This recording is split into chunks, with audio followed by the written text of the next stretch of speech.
요한복음 1장이 하나하나 이제 그 구절별로 잘라갖고 설명이 되어 있는데요. 이제 1장 들어갑니다. 그 전에 먼저 요한복음 1장 전체를 한번 읽어볼게요.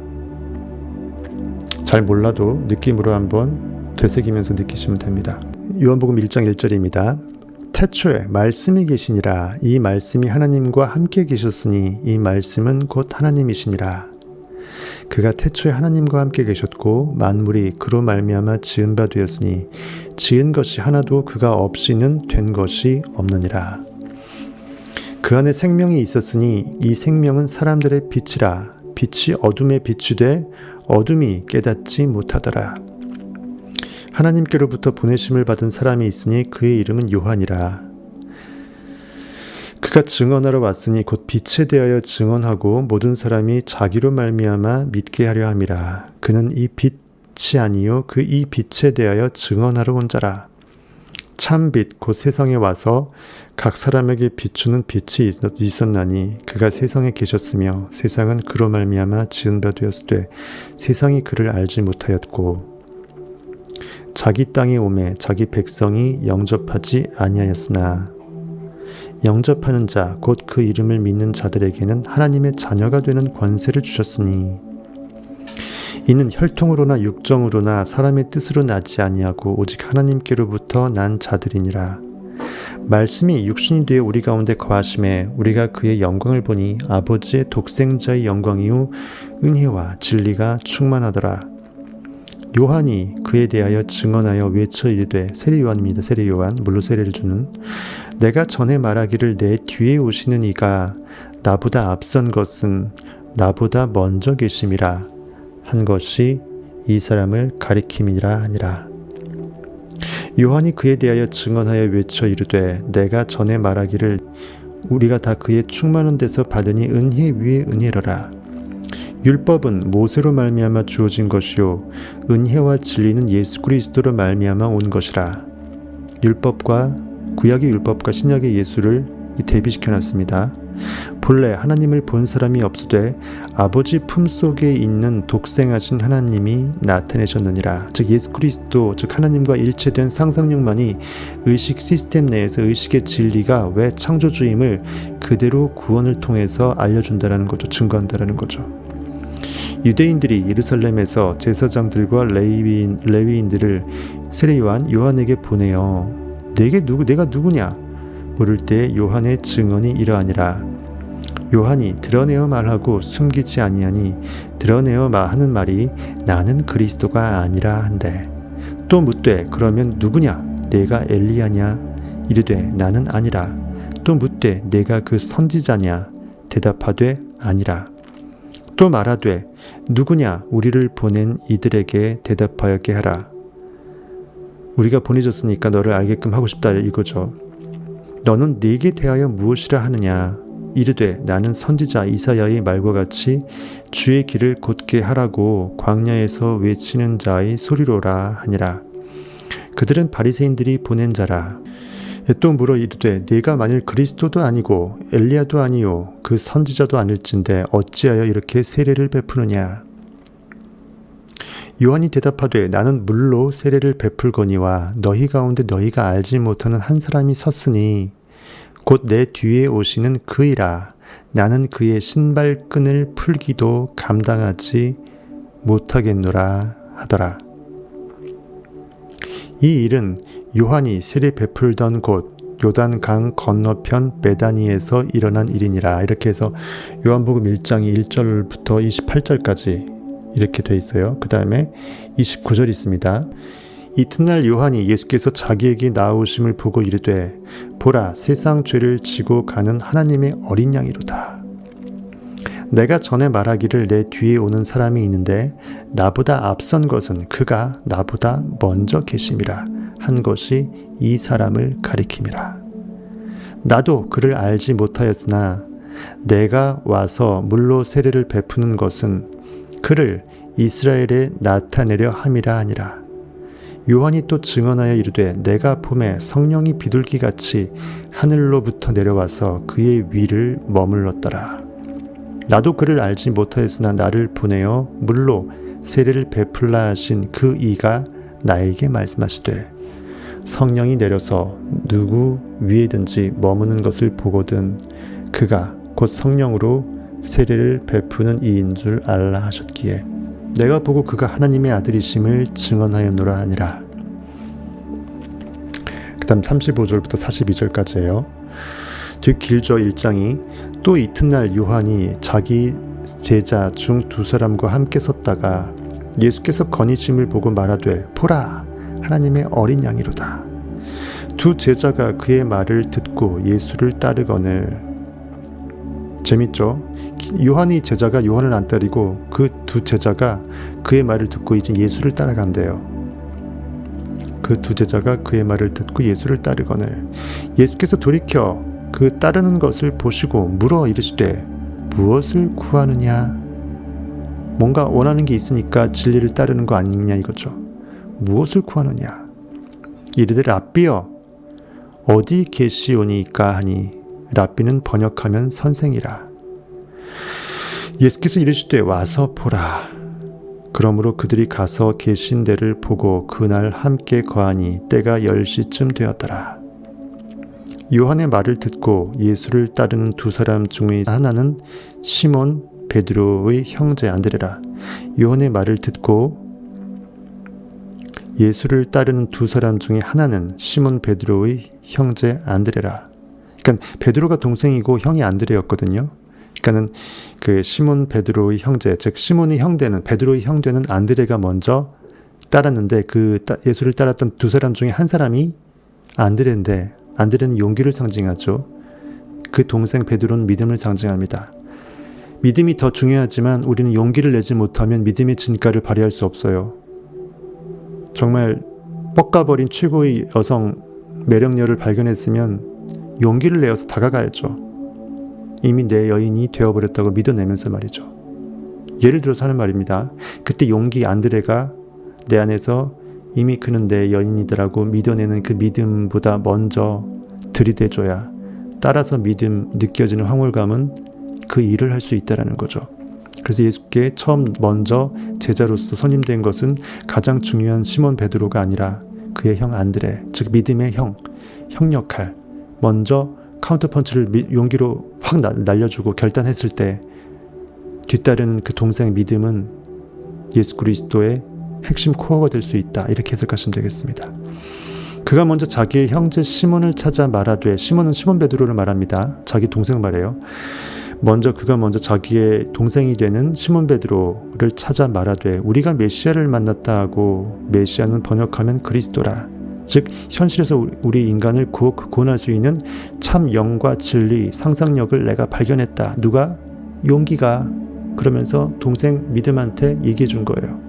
내가 용기 있게 들이댔더니 믿음이라는 것이 써먹힐 수 있게 되었다. 즉 믿음 동생 너도 내 용기 형과 같이 따라서 진리의 상상력을 따라야 된다 이 뜻이에요. 의인화적으로 아주 델리킷하게 비유된 것입니다. 데리고 예수께로 오니 데리고 진리로 오는 거예요. 즉 내 마음이 진리로 이렇게 만들어지면서 베드로라는 믿음도 장착되고 반석 역할을 하면서 들이댈 수 있는 용기 안드레도 같이 장착이 되는 그것을 의인화시킨 것입니다. 예수께서 보시고 이르시되 네가 요한의 아들 시몬이니 장차 게바라 하리라 하시니라. 게바는 번역하면 베드로라. 즉 반석이란 뜻이에요. 게바. 너는 반석이다. 이 반석 위에 내가 원하는 그 상상의 나래를 펼쳐서 집을, 거대한 웅장한 저택을 지어낼 수 있다라는 거죠. 요한은 사랑이란 뜻이에요. 요한은 또한 그 예수의 제자 중에 한 명이기도 하죠. 즉 사랑이 우리 마음에 거하게 됐을 때, 사랑이란 마음은 아들을 낳습니다. 즉 요한의 아들 시몬, 고귀한 마음을 낳아요. 내가 나를 사랑할 때 내 사랑 안에서 나를 존귀히 여겨주는 마음이 생겨요. 즉 내가 현실에서 존귀히 여길 수 없는 그런 모든 상황들을 필터링할 수 있는 힘이 생겨서 나를 현실과 무관하게 가장 존귀한 영적 상태로서 지켜 올려줄 수 있어요. 그것이 바로 시몬, 귀한 것을, 존귀한 것을 드러내는 힘을 상징하는 그 시몬이 애칭이에요. 누구의? 베드로. 그래서 베드로는 시몬 베드로라고 불립니다. 별명을 앞에 붙여갖고 고귀한 것을 드러내는 믿음이여 해갖고 시몬 베드로여 이렇게 부르는 거예요. 고귀한 것을 드러내는 믿음 얼마나 좋습니까? 무엇을 믿고 느끼기 전에는 가장 고귀한 것들이 선별되고 분별되고 필터링 돼야 돼요. 그것을 드러내야 돼요. 주파수로 다이얼링을 해서 딱 맞춰서 내가 원하는 것만 싹 드러냈을 때 그것을 비로소 믿어낼 가치가 생기는 거예요. 그래서 믿음은 들음에서 난다. 즉 베드로, 믿음은 시몬, 들음에서 난다. 그래서 베드로는 시몬 베드로라고 불리는 거예요. 들음에서 난 믿음이다 이거죠. 재밌죠? 모든 게 의인화예요. 근데 알고 보니 그 시몬은 또 뭐다? 요한의 아들이다. 사랑의 아들이다. 내가 나를 사랑하게 됐을 때 내 고귀함을 필터링해서 좋은 것만 드러내는 영적인 힘이 생긴다. 시몬이라는 힘이 생긴다 이거죠. 정말 신비로운 델리키트한 걸 말씀드립니다. 이렇게 해서 42절까지 돼 있어요. 그리고 43절부터 51절까지 또 있어요. 이튿날 예수께서 갈릴리로 나가려 하시다가 빌립을 만나 이르시되 나를 따르라 하시니, 빌립도 예수 그리스도의 제자 중에 하나죠. 빌립은 안드레와 베드로와 한 동네 벳세다에 사는 사람이라. 빌립이 나다나엘을 찾아 이르되 모세가 율법에 기록하였고 여러 선지자가 기록한 그 일을 우리가 만났으니 요셉의 아들 나사렛 예수니라. 그러니까 구약 시대 때 율법과 막 십계명과 뭐 이런 선지자로서 막 종이저고리로 보여져 있던 그 구약의 그 표면적으로 문자적인 해석이 갇혔던 의식에서 깨어나 보니까 하나님은 내 안에 의식으로 나로서 존재했고 현실은 있을 수 없더라. 그것이 바로 신약의 예수의 상태거든요. 그래서 구약과 신약이 이렇게 딱 나눠져 있는 거예요. 현실에서 진리를 찾는 그런 상태, 진리를 깨달아서 반전돼서 내 안에 이미 진리가 와 있다라는 것을 깨달은 그 상태. 그래서 구약과 신약, 옛 언약, 그리고 지금 이 순간 새롭게 주어진 새로운 뉴 테스터먼트, 새로운 언약이죠. 나다나엘이 이르되 나사렛에서 무슨 선한 것이 날 수 있느냐. 빌립이 이르되 와서 보라 하니라. 나다나엘은 일단 형식상으로 예수 그리스도 12제자는 아니잖아요. 뭔가 이제 나사렛이라는 것은 이제 목수의 아들이라는 거죠. 성경에서 문자적으로 해석했을 때 갇혀져 버리니까 거기서 진리가 어디에 있느냐, 어디에 보이는 데에서 찾는 그런 진리를 말하는 거예요. 나사렛, 즉 예수 그리스도, 성경을 읽게 되면 나사렛에서 예수가 태어났다니까 하니까 나사렛 예수 그 출신지잖아요. 그러니까는 고깃덩어리적으로 성경을 봤을 때 결코 그 진리는 진리가 될 수 없음을 은연중에 뜻하는 것도 되겠죠. 어디 진리 말하는 건데 하면서 묻는 거예요. 빌립이 얘기합니다. 이미 제자가 된 이 빌립이라는 것은 와서 보라, 즉 영적으로 느껴보라는 거죠. 고깃덩어리 눈으로 보지 말고 성경을 그렇게 문자적으로 보지 말고 이면에 있는 내 안에 이미 살아서 나로서 원래 원인 세계에서 창조의 의식으로 영존하고 있었던 보혜사 성령님 그리스도를 왜 못 느끼느냐 이거예요. 예수께서 나다나엘이 자기에게 오는 것을 보시고 그를 가리켜 이르시되 보라 이는 참으로 이스라엘 사람이라 그 속에 간사한 것이 없도다. 내 안에는 진리가 분명히 깨어나기 전에 없지 않죠. 있죠. 잠자고 있죠. 그 진리 입장에서 봤을 때 이 나다나엘이란 그 우리 의인화된 마음의 상태가 진리에게 다가오는 그 느낌을 보시고 의인화된 느낌에서 내가 진리로 깨어나는 상태에서 진리로 깨어나는 상태인 나다나엘을 그대로 비춰서 정의 내린 상태예요. 재밌죠? 참으로 이스라엘 사람이라는 것은 보이는 현실에 반응하지 않고 보이지 않는 것이 그리스도임을 깨달아 알려고 하게 된 그 상태예요. 참으로 이스라엘 사람이라 그 속에 간사한 것이 없도다. 즉 불순물이 없다. 이겁니다. 점점 진리로 깨어나는 그 나다나엘의 상태를 진리이신 예수 그리스도께서 스스로 깨어나시면서 의인화된 상태에서 내 안에서 진리로 깨어나는 상태를 이렇게 해설해주는 그런 거를 보시면 됩니다. 나다나엘이 이르되 어떻게 나를 아시나이까? 즉 내가 진리로 깨어나면서 예수께 다가가잖아요. 나다나엘이 예수께 다가간다는 것은 진리로 깨어나는 그걸 비유한 거거든요. 하지만 이미 진리는 진리로 깨어나는 상태를 알아보죠. 왜? 나는 나를 알아보잖아요. 진리는 잠자고 있다가 깨어나면서 이미 원래 있었던 진리가 드러나는 것을 상징하는 것입니다. 내가 나를 알아보는 그것처럼 이제 빗댄 거예요. 나다나엘이 대답하여되 랍비여 어떻게 나를 아시나이까? 예수께서 대답하여 이르시되 빌립이 너를 부르기 전에 내가 무화과 나무 아래에 있을 때 보아노라. 상징적인 것입니다. 빌립이 이렇게 오라고 인어되어 있지만 어쨌든 부르기 전에 이미 무화과 나무 아래에 있을 때 보았노라. 진리는 진리로 깨어나는 그 상태의 과정 모든 것들을 이미 보고 있었다라는 거죠.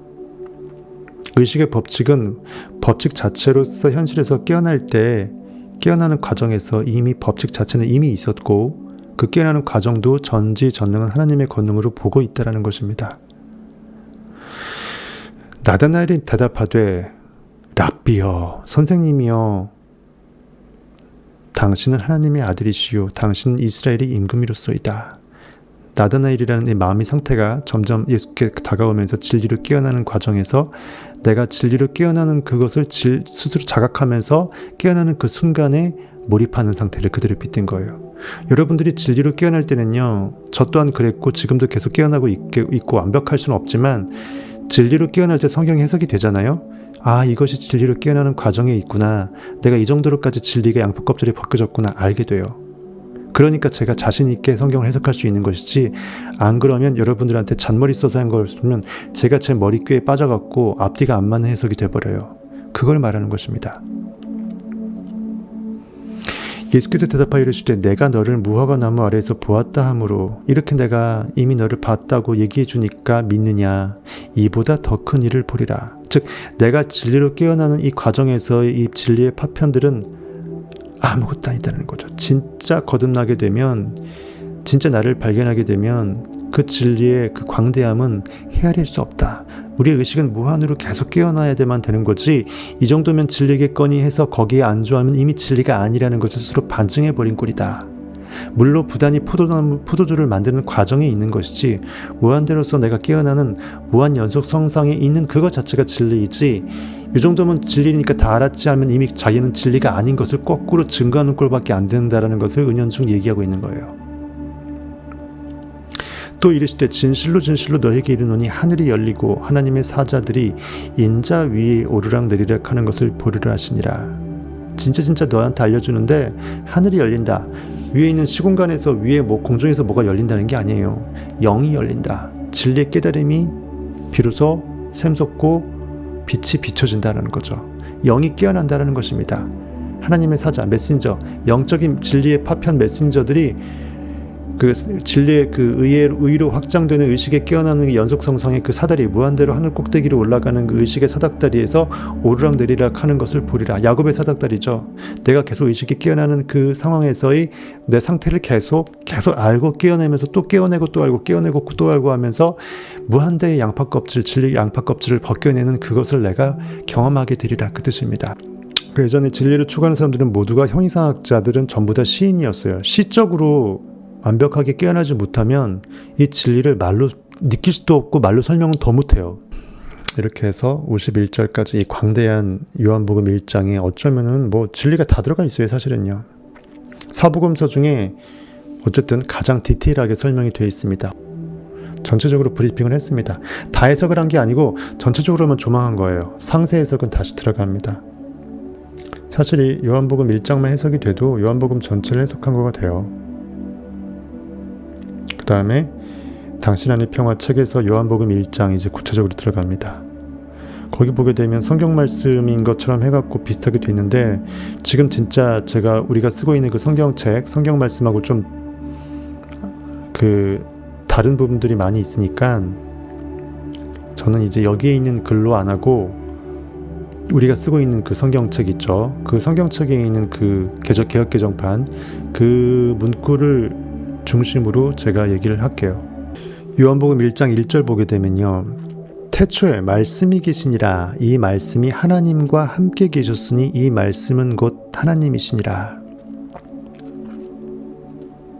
태초에 원인 세계, 현실의 시공간이 째깍째깍 시간이 가고 공간이 이렇게 있고 하는 그거를 초월한 의식의 원인 세계에 항상 현재로서만 존재하는 영원의 세계, 시간 차원이 따로 있어서 시공간뿐만 아니라 시간 차원까지 따로 있어서 현재, 과거, 미래가 다 합쳐져 갖고 한꺼번에 이렇게 편집이 될 수 있는 그 영원한 원인 세계의 현재로만 존재하는 IM의 세계, 그것이 태초입니다.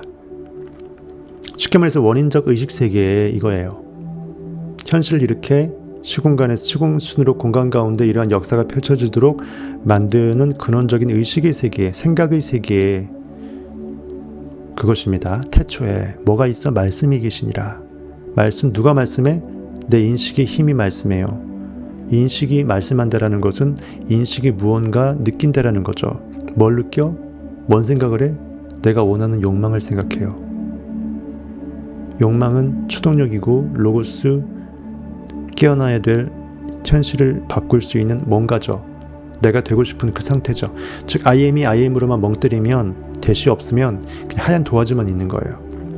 온 세상이 흑암으로 덮여있고 암흑 가운데 어떤 빛도 투사된 게 없어. 구체적인 게 없으니까, 모든 게 잠재적인 거니까. I am이 I am으로만 나는 존재한다, 거기까지만 느끼고 있으면 태초에 말씀이 없는 거예요. 근데 거기 말씀이 계시니라는 것은 I am that, 비로소 대시 붙은 거예요. 욕망이 의식 가까운데 깨어난 거죠. 그리고 욕망의 목적 대상물 대세, 그 상상력의 목적물 표대에 의식의 권능이 투사돼 갖고 나는 이미 그이라, 나는 100억 부자라, 나는 뭐다 하면서 내가 현실의 결과물을 계속 만들어내는 행위가 시작된 거예요. 태초에 말씀이 계시니라. 원인 세계, 의식의 세계에 I am이 있고 원하는 목적물 대시 있더라 이 뜻입니다. 그러면서 I am that 하게 된다 이 뜻이에요. 이 말씀이 하나님과 함께 계셨으니 뭐예요? 이 말씀, 내가 100억을 꿈꾼다 그러면 100억의 부의 상태를 내가 창조하고 싶어. 그 that 말씀과 하나님이 함께 있다. 하나님 I am이죠. 의식이죠. I am, 나는 존재한다는 그 의식이 that 300억의 부와 함께 있다. 이 말은 I am that이란 말이죠. 즉 상상한다 이 뜻이에요. 느낀다, 믿어낸다 이 뜻입니다. 이것을 그 말씀이 하나님과 함께 계셨다. 그리고 이 말씀은 곧 하나님이시니라. 뭔 말이죠? 이 대시라는 300억의 욕망은 의식과 분리가 불가능하다. 의식 시스템 안에서만 무엇을 욕망할 수 있다는 거죠. 즉 하나님의 의식의 힘이 어차피 말씀, 이 욕망, 300억이라는 부의 상태 안에 들어가서 살아 숨쉰다. 우리가 관념으로만 정의할 수 있지만 하지만 관념 자체에 인식이 이미 들어간 거기 때문에 인식하는 순간 관념은 이미 인식 자체가 돼버린 거죠. 즉 살아 숨쉬는 거예요. 말만 300억이 아니라 진짜 300억의 부의 상태를 느껴버린 상태가 된 거예요. 곧 현실이 투사될 수 있는 원인이 돼버린 거라는 거죠. 이것이 바로 말씀은 하나님과 분리가 불가능하다. 쉽게 말해서 우리의 입술에서 말이 나올 때 입술과 말이 분리가 돼요? 가능해요? 입술이 없으면 말도 안 나오죠. 말이라는 것은 입술이 막 움직이는 거잖아요. 혀하고 같이요. 성대를 통해서 온몸이 움직이잖아요. 그거 비유하시면 돼요. 내 입에서 나오는 말은 내 입과 분리가 불가능해요. 왜? 입이 이렇게 왔다리 갔다리 하면서 혀와 온몸으로 어떤 행동을 할 수 있게 됐을 때 말이 나오는 것처럼 말씀은 곧 우리 영으로 내뱉는 그런 영적 욕망의 I am that은 이미 I am과 분리가 불가능하다는 거죠. I am이 없으면, 내가 존재하는 의식이 없으면 그 어떤 욕망을 욕망할 수도 없다라는 거죠. 이해되시죠? 진짜 진리가 이 말씀에 다 들어가 있어요. 태초에 말씀이 계시니라. 그런적 원인의 세계에서 I am that, 욕망하는 목적물이 생기더라. 즉 로고스, 예수 그리스도 상상력이 원하는 그 욕망의 목적물들을 하나님한테 선물 받아서 추구하고 느끼더라, 믿어내더라 이 뜻이에요. 이 말씀이 하나님과 함께 계셨으니 이 욕망 로고스가, 예수 그리스도 독생자가 하나님 I am의 의식의 시스템 내에서 투사되었으니, 파생되어 나왔으니 이 뜻이에요. 상상을 할 때 상상력은 의식으로서 존재하는 것으로만 멍때리면 상상 아무것도 안 하는 거잖아요. 갑자기 어떤 상상력이 툭 튀어났다는 것은 뭔가 욕망하는 목적 대상이 생겼다라는 거예요. 맞죠? 욕망이 없으면 상상하고 나발이고 없습니다. 그냥 나는 존재 그 자체로만 존재해요. 모든 것이 있지만 잠재된 상태로서 특정되지 않은 나는 존재의 전부일 뿐이다. 이렇게 생각하는 그 상태예요. 사실 이 말씀만 놓고도 저는 개인 과외를 한다 그러면 1시간, 2시간 떠들 수 있어요. 아주 어렵고 난해하지만 기본적인 것입니다. 이 말씀은 곧 하나님이시다 이 뜻이에요. I am that으로 피로해보면 태초에 I am이 있었다. 존재의식이 있었다. 존재의식은 혼자 멍때리지 않고 뭔가를 말씀하고 싶어한다. 욕망하고 싶어한다. I am that 하고 싶어하더라. 그 that은, 욕망은, 말씀은 I am과 함께 있었더라. I am이 없이 that 존재하면 말이 안 되잖아요. 영어로 I am that은 가능하지만 that은 문장으로 불가능하잖아요. that 이게 문장으로 가능해요? 그게 뭔데? 나는 그거다. 나는 그이다. I am he. 그래야 말이 되죠. that he 이게 뭐 무슨 아무것도 아니잖아요. 즉 이 말씀 욕망은 하나님과 함께 계셨으니 즉 이 말씀은 곧 하나님이시니라. 말씀 안에 의식이 이미 다 들어가 있더라. that he 안에 나는 그이다. 나는 그것이다. 나는 300억 부자라는 그것이 다 들어가 있더라. 우리가 300억의 부를 느낄 때 나는 이미 300억의 부라는 그 말이 다 포함되어 있잖아요. 300억의 부 그것만 툭툭 떨어져 갖고 의식과 무관하게 의식의 생명력의 에너지를 부여받지 못하고서 그냥 껍데기만 300억 부 이렇게 두둥 떠다니면 그거는 전체 진짜 우리의 현실을 창조하는 300억의 부의 상태로 나타날 수 없죠. I am that이 존재해야 되죠. I am이 빠지고 that만 존재하면 아무 무의미한 거예요. 이렇게 얘기하면 되게 쉽게 이해할 수 있겠죠. 아주 중요한 겁니다. 이것만 이해돼도 사실상 다 끝난 거예요. 천지창조는 다 이루어진 거고 성경에 있는 그 모든 신문대로 거두는 의의 법칙은 다 알게 된 거예요. 사실은 말씀은 로고스, 욕망, 상상력을 뜻합니다. 뭔가 의식이 무언가를 창조를 할 때 목적 대상물을 특정한 것입니다. 비슷한 말에 시편 말씀에 이런 말씀이 있어요. 거기 보게 되면요, 태초란 모든 창조 과정의 시작을 의미합니다. 즉 원인 세계, 의식의 영혼의 세계를 말하는 거예요. 하얀 캔버스 도화지가 먼저 준비가 돼야 그림을 그리든지 말든지 하겠죠. 뭔가 그림을 그려 넣어서 특정시키기 전에 하얀 의식의 캔버스가 의식 시스템이 작동이 돼야 돼요. 위의 그 구절을 우리 삶에 적용해 보자. 성경에서 그가 그의 말씀을 보내시어 그들을 고치셨으며 라는 시편 107편 20절 9절을 보았을 것이다 라고 얘기합니다. 제가 풀어드릴게요. 시편 107편 20절에는 뭐라고 되어 있냐면은 그가 그의 말씀을 보내어 그들을 고치시고 위험한 지경에서 건지시는도다. 무슨 말이냐면 하나님이 의식이 영혼의 4차원의 세계에서 I am that 하면서 현 상황이 병 걸렸다, 결핍에 있다, 아니면 힘들다 그러면 원하는 것이 병에서 나는 것이 대시될 수 있고 아니면 돈이 없으면 원하는 300억이 있게 되는 게 구원이 되겠죠. I am that, I am he 이 상태로서 말씀을 보내요. 즉 I am이 원하는 욕망에 이미 성취된 결과물의 that을 I am that 하면서 말을 하는 거예요. 의식이 어떤 느낌을 가져가는 거예요. 나의 지금의 상태가 빵원이 아니고 현실은 빵원이지만 아니야 나는 300억 부자다 부자 상태라고 하면서 I am이 that을 외치는 거예요. I am이 이미 구원받은 he를 외치는 거예요. 그리스도를 외치는 거예요. I am that, I am he. 시편 말씀을 그 의인화시켜서 그가 그의 말씀을 보내요. 어디로 보내? 의식의 권능으로 느껴서 현실로 보내겠죠. 에너지로 투사시키겠죠. 그들을 고치시고 그들이 누구예요? 내 현실의 상태. 그렇죠? 현실에 반영돼서 힘들어하는 상태. 원하는 100억의 부는 없고 자꾸 현실은 빵원이니까 거기서 힘들어하는 내 결핍의 상태. 아니면 병이 걸렸다 그러면 병에서 치유가 되고자 하는 그 치유된 내 상태를 느끼는 그거를 말하는 거예요. 그들을 고치시고 위험한 지경에서 건지시는도다. 뭐가 위험해요? 현실이 내가 원치 않는 상태면 그것이 위험한 상태예요. 현실이 내가 굳이 원하는 상태가 아니고 빈 항아리에 물을 부어서 물로 포도주 만들듯이 현실이 비어있는 상태를 말하는 거예요. 내 결핍의 상태예요. 원하는 것이 뭔가 생긴 상태를 말하는 것이에요. 무엇을 욕망한다면 욕망하는 상태예요. 욕망하는 것 자체가 아직은 이루어진 건 아니잖아요. 아직은 나 없어 라는 상태가 욕망이잖아요. 하지만 나 이거 있는 상태가 되고 싶어 라는 그게 욕망이잖아요. 거기서 나는 이미 있어 라고 느껴버리면 그것이 욕망 해결된 거죠. I am that이 된 거죠. 무엇을 원하기만 하는 상태는 I am that이 아닙니다. 나는 이미 그 원하는 것을 구했다라는 것을 내가 영으로 외칠 때 내 하나님의 인식의 힘이 세상한테 명령을 내리고 포효할 때 I am that, I am he. 나는 이미 300억 부자가 되었다라고 선포하는 거예요. 나 300억 원해. 이건 결코 I am that이 아닙니다. 내가 욕망이 있고 결핍을 느끼고 있는 그 상태를 얘기할 뿐 나는 이미 그 상태가 되었다라고 선포하는 것은 I am that이 되어야 되는 거예요.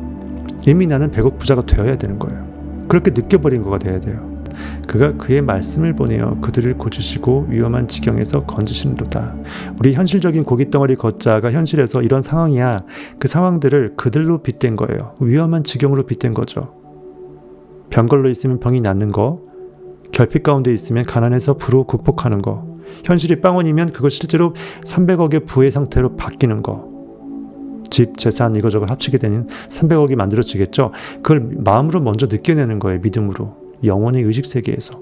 상상력이 내가 100억짜리 뭐 집에 금덩어리 금괴가 50억 원어치 있고 지하에 있고 이거 해서 300억을 딱 만들 수 있잖아요. 그렇게 느껴버리면 이미 나는 있는 거예요. 인식으로. 믿어냈으니까. 현실 그렇게 나타나겠죠. 똑같이. 이해하시겠죠?